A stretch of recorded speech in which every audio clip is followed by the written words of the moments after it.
Tanzi! It's coming all the way from the back, guys.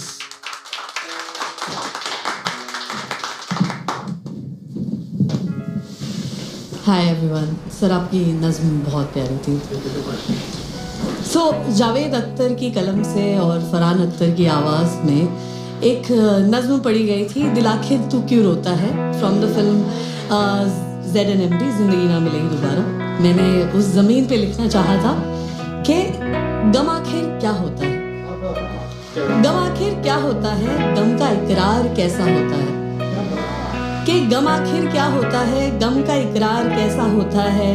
आपकी आंखों से दो बूंद, आपकी आंखों से दो बूंद छलक जाए या आप कुछ किसी से बोल ना पाए, ये गम का इकरार होता है। कि आप चीख चीख के मर रहे हो, कि आप चीख चीख के मर रहे हो या आप चुप्पी साध गए हो, ये गम का इकरार होता है। कि गम की तासीर क्या है, तासीर अगर आप लोगों को पता होगा, नहीं पता है तो प्लीज़ गूगल कर लेना। कि गम की तासीर क्या है, कभी किसी का लहू गर्म हो के जिस्म से रिश्ता है, या कभी बर्फ सी ठंडी चादर ओढ़े कोई बैठ जाता है। गम की तासीर है क्या, ठंडी है या गर्म है। कभी आप कांच जैसे टूट के बिखर जाते हो या कभी आप पत्थर जैसे सिमट जाते हो। गम की तासीर क्या है, गम आखिर होता क्यों है, कि गम आखिर होता क्यों है।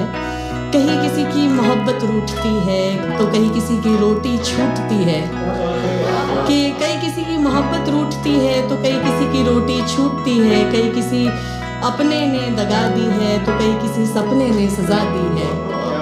कि गम आखिर होता क्यों है, कि कहीं किसी अपने ने दगा दी है तो कहीं किसी सपने ने सजा दी है, कहीं आपके अपनों ने आपको समझा नहीं तो कहीं अपने गैरों को आपने गैरों को परखा नहीं।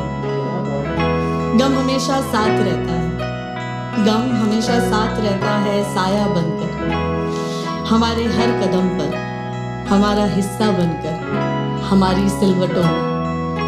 बस देर है तो किसी के पूछने की कि गम आखिर क्या होता है।